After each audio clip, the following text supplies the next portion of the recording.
अथ पितृसूक्तम् ॐ उदिताम् अपर उत्परास ॐ मध्यमः पितरः सौम्यासः असुंयर्वृत्ता ऋतज्ञास्तेनोऽवन्तु पितरो हवेशो अङ्गिरसो नः पितरो नवक्वा अतर्वणो भृगवः सौम्यासः तेषां वयं सुमतो यज्ञानाम् अपि स्वत्रे सौमनस्य स्याम्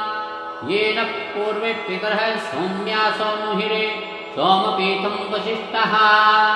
तेभिर्यमः सरराणो हविष्य उषन्न उत्सद्भिः प्रतिकामम् अत्तु त्वं सोम प्रचकितो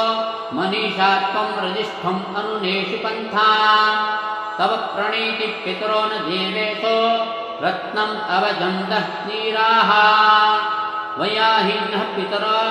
सोमपूर्वे कर्माणि चक्रुः पवमानधीराः वन्वन् अवादः परिधिन्नृपोर्णो